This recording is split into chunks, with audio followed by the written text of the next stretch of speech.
entire cab of my cruiser to the point where I was having a hard time driving because I really couldn't see it. I was blinded by it. A Laurel man is currently recovering in the hospital after a Montana Highway Patrol canine attacked him for nearly 15 minutes long. Authorities are still investigating the cause of that attack. The former deputy chief of Hazard Police has filed a federal lawsuit against her old boss, the city's police chief, and the city manager. She claims the chief retaliated against her for reporting him for alleged excessive use of force. But as soon as I come in, she's right on my shoulder all the time. Everything was different when I came home. Everything was different. Cars were talking to you. Everything was different. I'm 64 years old. I was wrongfully convicted of a first-degree murder. I was sentenced to Walpole State Prison for life. The reason they're out here right now? I spent 27 years in prison until new DNA technology proved my innocence. A judge overturned my case and the jury awarded me $13 million, but due to Massachusetts cap laws, I was awarded $1 million. But it does help, of course it does, but it can never make up the years I lost. Those were my best years, my earning years. I never got married, I never had a kid. I lost all my family, all my mother, my baby brother, my brother Joey, my sister Kathy, died while I was in prison, and I wasn't allowed to go to the funeral or the wake. It's very hard on a person, especially when you know you're innocent. And prison's a bad life, you know, prison's a tough life. Lost a piece of my ear, got my nose almost bit off. I know you don't want that, but I got my nose almost bit off. Yeah, I was attacked. Well, because I was a lifer doing first degree in Massachusetts prisons, they don't allow a lifer to take up welding. They don't allow a lifer to take up hair cutting. There's no programs in prison for lifers to do anything. So when I came out, I had no skills, nothing. I hope it never happens to anybody ever again, what they did to me. What they did to me was terrible, and they know it. This one here, when the mother and father died, and it was real small, so I hand-fed that as I got it to be, I made it live. That one right here on the shoulder. Good morning, and welcome to the Bad Apple Report. It's 7:30 a.m., bright and early right here at home on the range. Thank you so much for being here today, folks. You know, I really appreciate it. We're going to start our day out in L.A., and we're going to start our day out with a hero out there in L.A., one of these L.A. County Sheriff's deputies whose certification has been suspended after a drunken driving arrest. Uh-oh. He's going to have to be a hero on his own time now, and his own dime. Nicely written article by Carrie. Okay, let's move on. A California police oversight agency suspended the peace officer certification of a Los Angeles County Sheriff's deputy this month, weeks after court records show he was arrested in Long Beach on suspicion of driving into a wall while intoxicated and seriously injuring another man. Justin Cham, then a 25-year deputy working in the Special Operations Division, pleaded not guilty in September and was released on his own recognizance, according to jail and court records. The Los Angeles County Sheriff's Department said this week that he separated from the agency later that month. Oh, he separated probably with a big old pension, right? Okay. Hero. Okay. This is going to be good. We're committed to ensuring that all of our employees adhere to department policies and maintain... shut up. Okay. Cham could not immediately be reached for comment, and an attorney listed on his criminal case did not respond to an emailed request. Come on, let's hear what Cham has to say. According to the Long Beach Police Department, just before 11 p.m. on September 11th, officers responded to a traffic collision at the Pacific Coast Highway and Bellflower Boulevard, where they found a wrecked vehicle. Police said it appeared that the vehicle had been headed north on Pacific Coast Highway when the driver lost control and hit the wall. The passenger, identified in court records as Abelardo Balderas, had injuries on the lower half of his body, though authorities didn't specify what they were. Kinky. He was taken to a hospital, according to the police department. The man behind the wheel, whom police identified later as 48-year-old Cham, was taken to Long Beach City Jail for booking, where he belongs. Okay, on September 20th, he pleaded not guilty to 2 felony counts of drunken driving. Prosecutors alleged in criminal complaint that he had blood alcohol content of over 0.15. Whoa! The legal limit for drivers is 0.08. He's due back in court in January. 2 months after Cham's arrest, the California Commission on Peace Officer Standards and Training temporarily suspended his peace officer certification just on November 13th, citing the pending criminal proceedings. We just can't have that guy being a peace officer anymore after 25 years. Okay, several dozen Los Angeles sheriff's deputies had their certifications suspended or revoked by the state, though that wasn't an option until recently. Woo! 2021 law that first created a mechanism for the state to decertify police and deputies took effect only last year. Whoa, those California cops like, man. All right, that's fantastic. Okay, we're doing great. I hope you're doing great. Let's move on with the show. A police officer has been indicted on charges related to soliciting sexual favors. Details of this hour are limited, but according to APD, it relates to a police encounter between Officer Liam King and a woman in June of last year. The indictment charges him with restraining the woman with, quote, the intent to commit a sexual offense. Since January, King has been on the district attorney's so-called Giglio list of officers lacking credibility.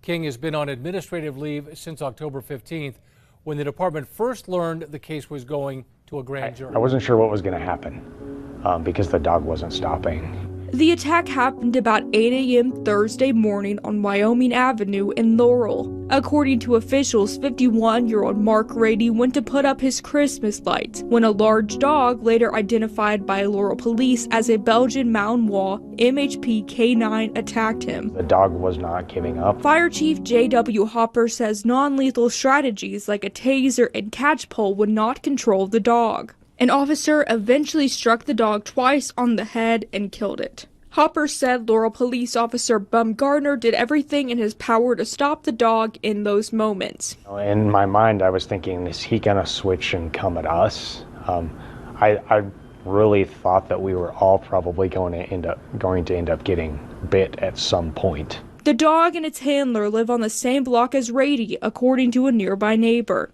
MHP said they would conduct their own investigation into the incident, but did not want to comment further.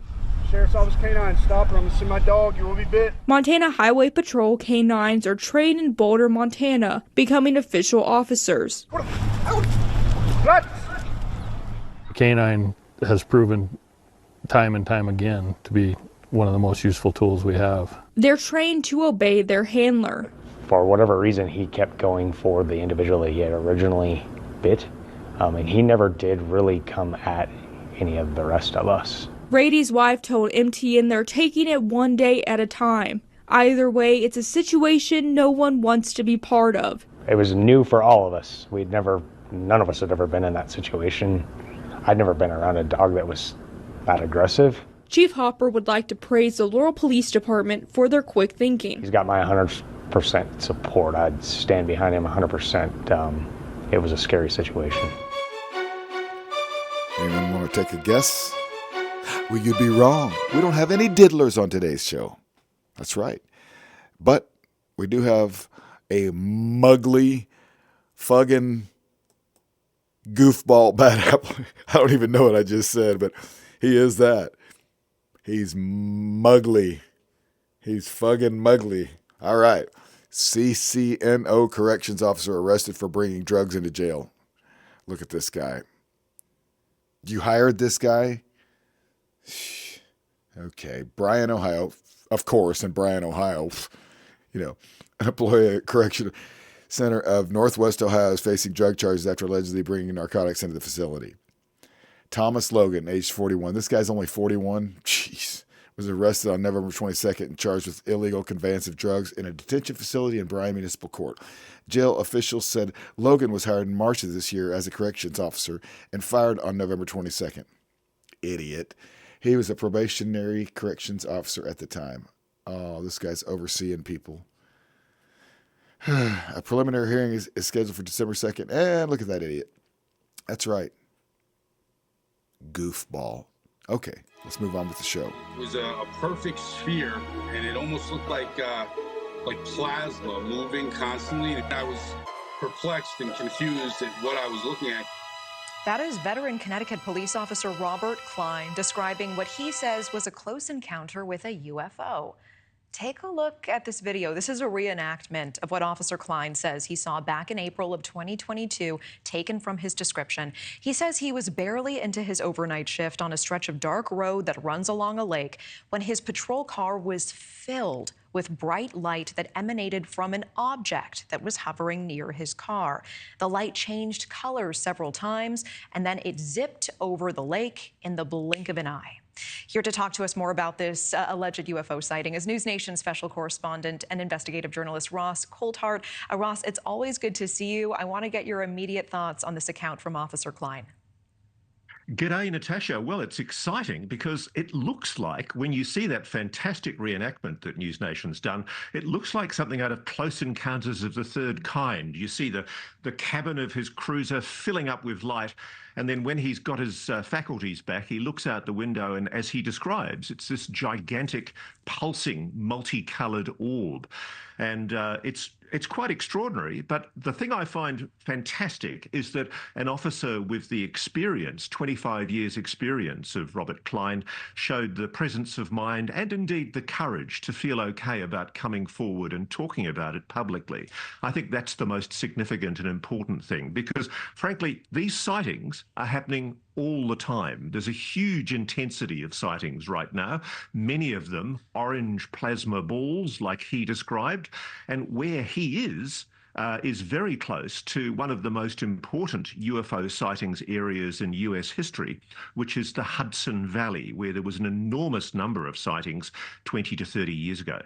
I appreciate that context. And when it comes to Officer Klein's account, what would you say to anyone who is skeptical because he waited 2 years to come forward with this testimony? Well, how do you deal with skeptics, Natasha? I mean, ultimately, they're just going to always say it can't possibly be, therefore it isn't. There's a kind of a denialism in the face of overwhelming evidence. A lot of people say witness evidence isn't evidence. I don't agree. Witness evidence is evidence. We convict people based on witness evidence in our courts. It's very important evidence. And in this case, we have a very senior police officer, a man of high credit, who's worked for his community for 25 years. Why would he expose himself to public vilification and ridicule, or at least the risk thereof, by speaking about UFOs? All credit to him for showing the bravery about coming forward. I think we're moving beyond the period where these things get treated with default ridicule and contempt. Jessica Cornett worked for the Hazard Police Department for 12 years, the last 2 as a deputy chief. That's until this past August, when she says Hazard Police Chief Darren Williams fired her after she reported him for alleged use of force. According to the lawsuit, it stems from a road rage incident back in March. The victim called Chief Williams, seen here in the orange t-shirt, directly. In a memorandum to the city manager, Cornett wrote that Chief Williams choked the alleged perpetrator and then had him arrested. She said she filed the memorandum because she worried the incident wasn't being investigated and that the chief and other officers would sweep it under the rug. Cornett says several days later, after she was demoted and filed a complaint against the city and the chief in state court, she alleges Williams pinned a copy of the complaint to a wall at headquarters. The suit says over the next few months, Williams moved her from day shift to night shift and issued 6 reprimands against her that she says were, quote, completely baseless. After she was fired in September, Cornett says she went to headquarters and found that someone had bagged up all of her personal property and threw it out of her office. She claims Williams penned a message to her complaint that read in part, quote, "It is always good to support your leader. If you undermine a leader, it not only hurts them, it also hurts the morale of the troops, as well as you as a subordinate leader," end quote. We reached out to Chief Williams and the city manager for comment. The city manager said he was unaware of the federal lawsuit and could not comment on pending litigation. Cornett now works as a deputy for the Perry County Sheriff's Office. This guy. I have a feeling that they had to go do an inventory of the evidence locker right after this photo was taken. They're like, yep. Okay. Allegedly, Hamilton police sergeant stole drugs from evidence, the charges claim. Okay, now we did a little story on Robert Zbikowski, but this is an update. Friday, November 29th, 2024. I recognize this guy's name. A Hamilton police sergeant who allegedly failed his drug test is accused of stealing drugs from the evidence room he oversaw. Robert Zbikowski, age 45, is charged with 2 counts of official misconduct for allegedly taking methamphetamine and oxycodone that were logged and secured as evidence while he was the room's custodian between August 16th, 2023 and February 22nd of this year when he was suspended.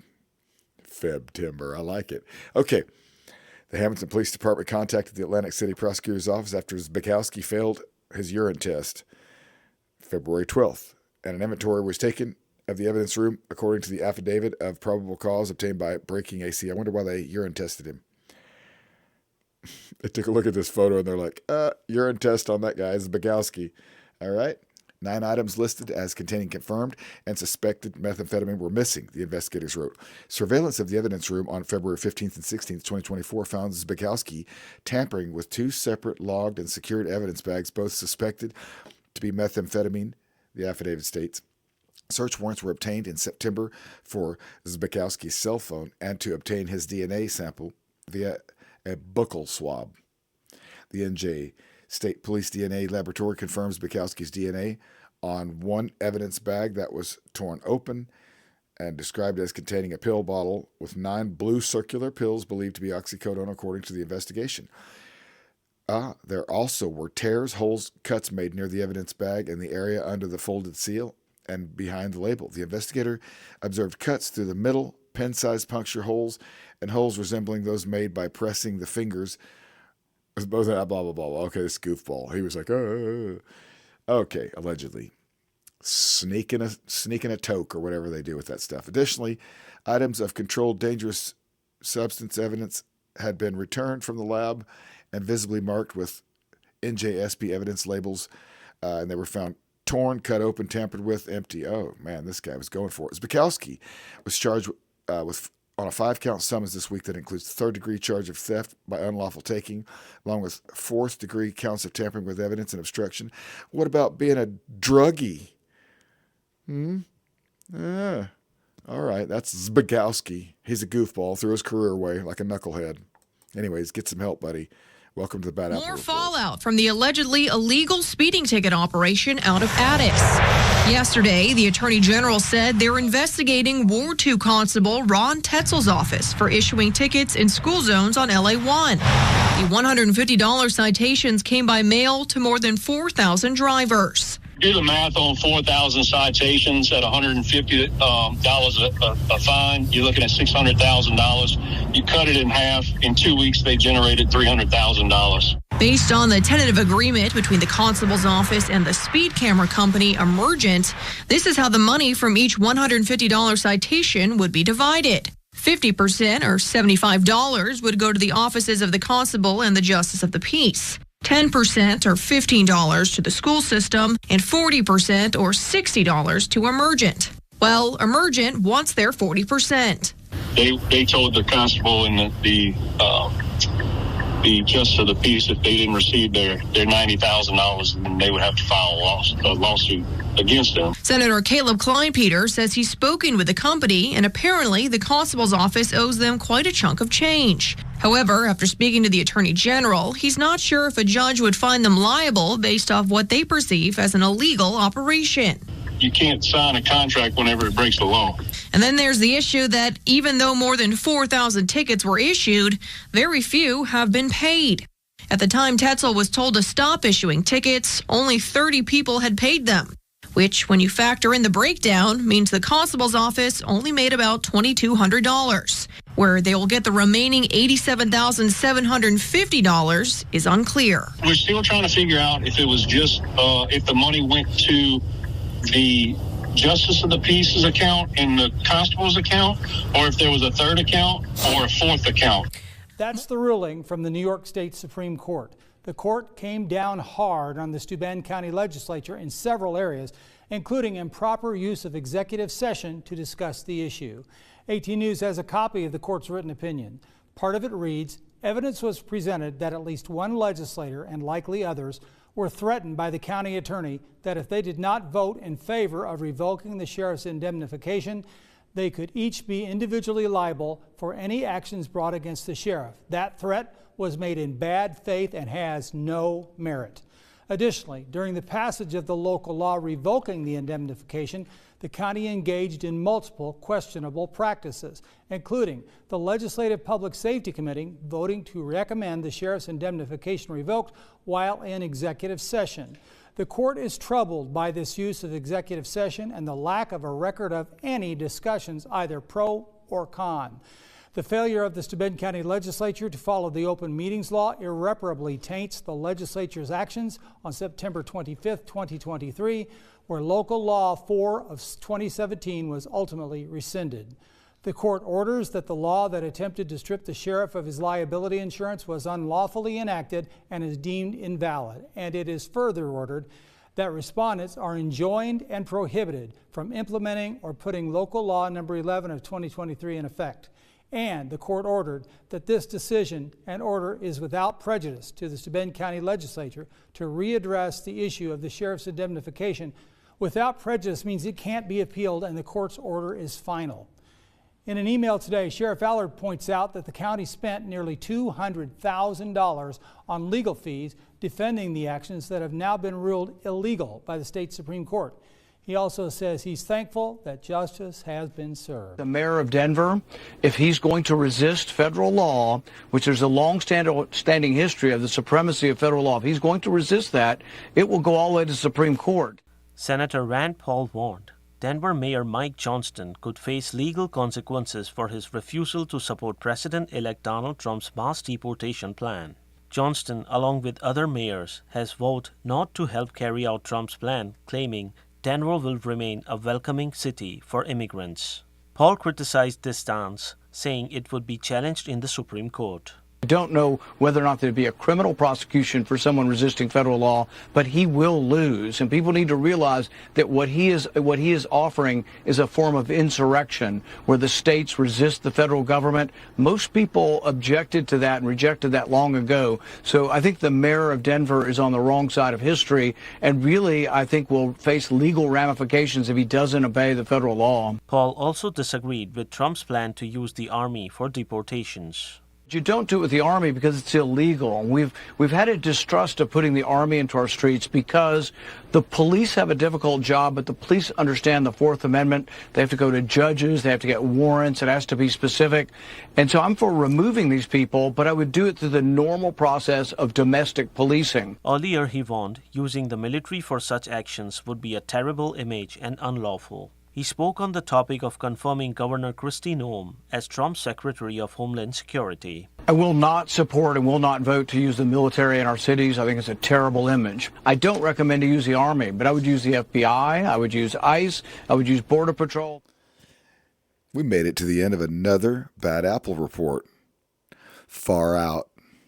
You're awesome. You're the best. Thank you so much for being here every day to watch the Bad Apple Report right here at home on the range.